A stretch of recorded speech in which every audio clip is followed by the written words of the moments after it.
Do you know the lore behind your local parks? Believe it or not, but many of them can have very colorful histories. Many times these areas were set aside because of deals made between shady government officials that were well known and documented to have more than a passing interest in the occult. They would make deals with cryptids or other evil beings to leave places of power undeveloped in exchange for unknown favors. Most of the sacred places became either county or state-run parks, but sometimes even national parks if the beings demanded that much attention and space from the high-up members of these secret societies. Park status ensured that many of these unique places stayed undeveloped.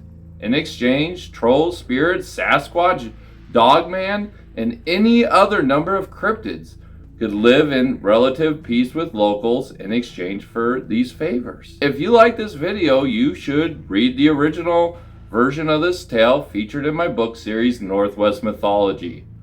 These books are available to purchase on my website, linked in the description. Also, please make sure you hit the thumbs up and subscribe button. We're getting close to 1,000 subs. I call this tale Local Secrets. Many parks are also wetlands. At first, that doesn't seem so strange until you take a moment to realize that wetlands and transitional topography are where ancient cultures believed that the veil between the human and the supernatural realms was the weakest. Ancient Vikings made sacrifices and would throw valuable items, including gold and weapons, into these areas, believing that these beings that dwelled there would grant them favors and give them supernatural power. Native Americans had something similar. For a whale hunt, or any hunt really, they'd go to tide pools or sacred pools, and they go on many spirit quests, acting out the upcoming hunts. And they leave offerings to the spirits in these wetlands and transitional topography areas. And this would bring them luck in the upcoming hunt, or so they believed. And many cultures entombed their loved ones in trees in these wetland areas. They put canoes or other boats in these trees to help their ancestors reach the spirit realm, because they believed that raising them up in these areas would help them be able to go there. The best time to try to do some of these rituals is at a time called the witching hour. And it's between 2 and 3. And at this time, it's said to be the easiest to be able to interact with spirits. But also dusk is said to be a time when many beings are starting to stir at these locations. And it's no coincidence that most parks close down at dusk and they'll lock the gates so nobody can get in and kick everybody out. Many parks here in Kitsap County were marked or saved because they were sacred spots for one group or the other. The following 2 legends focus on 2 local areas that have mythical tales attached to them. In both, the veil is said to be passed through during times of the year around the solstice and equinox, and certain times of the day, like around dusk. These parks are right in town and easily explorable and accessible places for any skill level explorer to seek out during the day.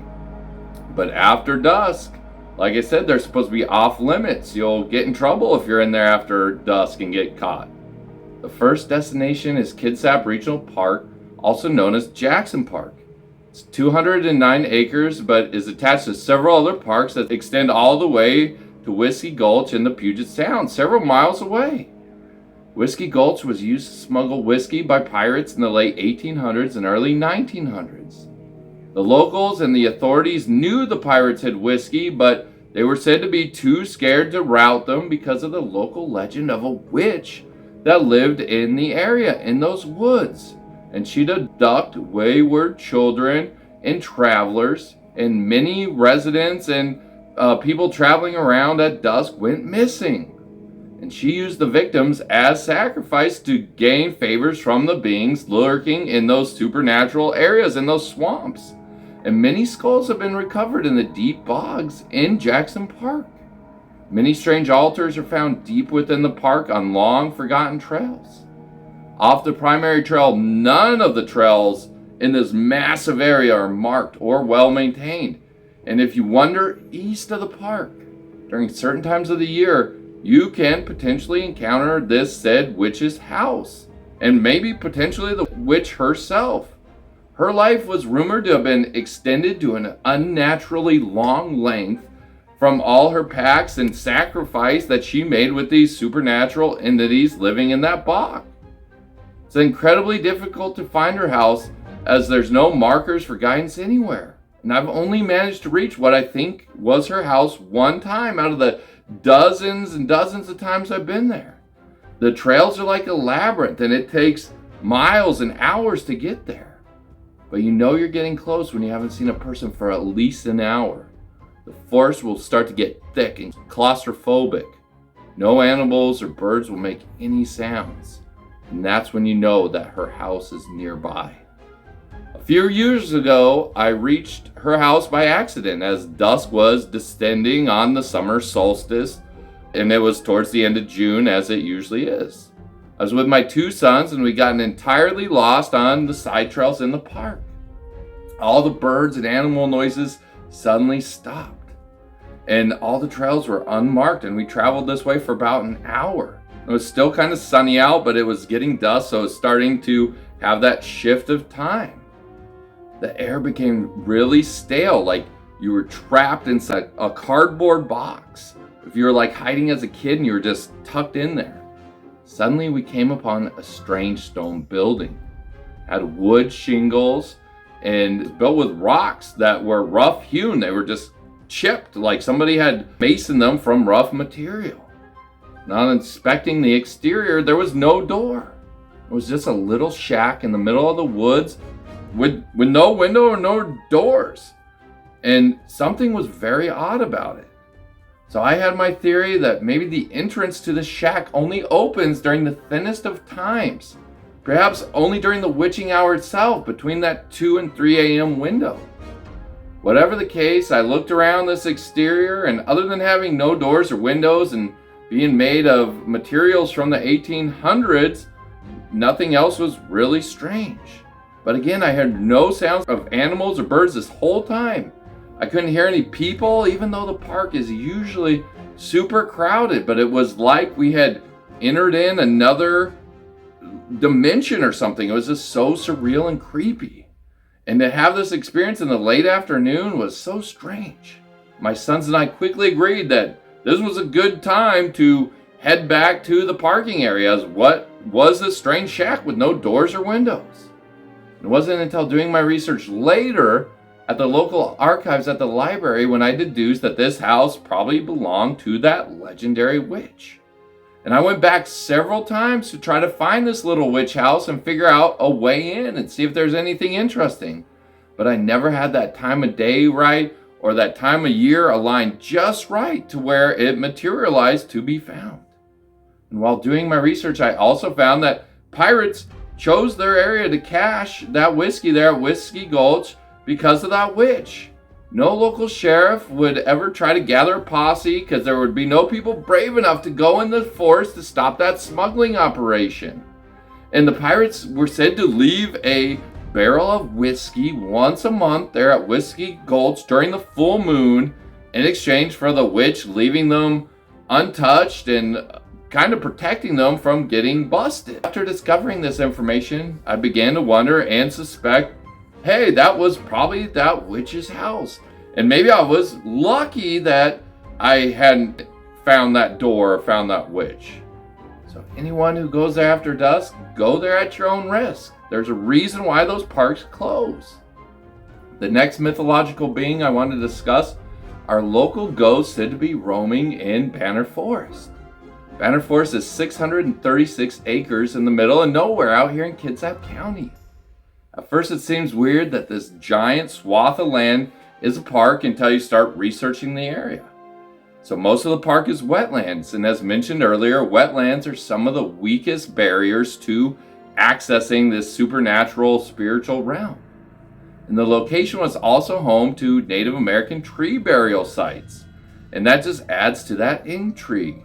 The tribe would put the canoes with their dead relatives in the trees so their ancestor spirits could paddle them into the spirit realm. So Banner has a lot of the same vibes as at Jackson Park. The main trails are clearly marked and well traveled, but they have miles of these side trails with no apparent markings or maps. And cell phone service is almost non-existent in the whole area. Local legend has it that oblivious hikers can walk the trails all the way to the spirit realm. A local tale says that some children became lost in the park when they were wandering for several hours, and the kids ended up coming across their grandma. They thought they were saved, and she led them to the edge of the trees, and from there they were able to find their way back home. But when they returned home, their parents and family were all crying, and they were like, "What the heck, here we are." And when the kids asked what was wrong, they were told that their grandma had passed away while they were lost there at the house. However, the kids argued, "Hey, we just saw Grandma at the park." And they described how she had helped them find their way out of the forest. And the parents were just like, "Hey, that's impossible." I don't like to walk in the woods after dark, as Banner Forest is creepy enough in the daytime. Many local teenagers go there at night to get scared by the strange shadows and sounds that come from the unmarked side trails, as the spirits of the recently deceased are said to wander, trying to find the right path that leads them to the spirit realm. They see smoke like wisp, like people made out of smoke, and out of the corner of your eye, even in the daytime. When you get a better look, when you're like, "Hey, what was that?" there'll be nothing there. And people in the woods also report hearing whispers, like just outside of hearing, barely quiet enough not to make out what they're saying, but clear enough that it's obviously somebody like whispering not too far away. Like somebody talking in another room, but you can't quite make it out no matter how hard you listen. And it's said if you go there after dark, which again you're not supposed to do, light orbs are said to float in the trail. And these orbs are also said to be spirits looking for the right path to the spirit realm. And they're just like little round balls, like a dim light. So I've never heard of Banner spirits attacking anyone. However, many people have been reported missing from that area, and that's their last known location. And so it's even said, hey, people will get lost and they'll end up traveling these paths. Maybe they die on the trail and their spirits just keep wandering to the spirit realm. So you must be careful if you travel these twisting paths. In conclusion, almost all local parks have some sort of strange history associated with them. Even parks in the middle of cities and towns. You don't always have to travel to remote wilderness to have strange encounters. However, you usually have to get off the well-marked path and take some of those side trails. I'd also say go in the daytime several times, get to know the area before ever thinking about checking out a location at night. And if you are planning on going at night, I would try to get permission from the local parks department. You don't want to get slapped with trespassing or something like that. If you enjoyed what you heard, hit the thumbs up and subscribe. I'm trying to upload new videos of the strange and supernatural weekly, and it really helps me stay motivated when you leave a comment and give a thumbs up. If you want to support my storytelling, make sure you pick up a copy of one of my books. We're getting close to the end of book one of Book One Stories. And make sure you check out my website, northwestmythology.com, linked in the description. I've been updating the map with places not in the book. I love weird, strange, scary ghost stories, and I look forward to sharing many more with you guys. And I also often get asked, why don't I try to go back and find the witch's house? I don't know what I would do if I found a witch. She might be at least 150 years old with her life extended by supernatural powers. Would she attack me or just remain hidden? Most witches are known to mainly attack children or wayward people that are disorientated. Or maybe she'd be able to put me under some sort of charm. I don't know. Either way, I don't think there's many positive outcomes for me to find her. I live closer to Banner Forest now, and I'd like to spend more time investigating there. Let me know what you think. Should I spend more time checking out local parks, or Would my time be better spent exploring the deep woods and these deep wood mysteries? Do you know any local legends of parks where you live? Share them in the comments below. I love to hear about them. Thanks for watching, and I'll see you guys in the next video.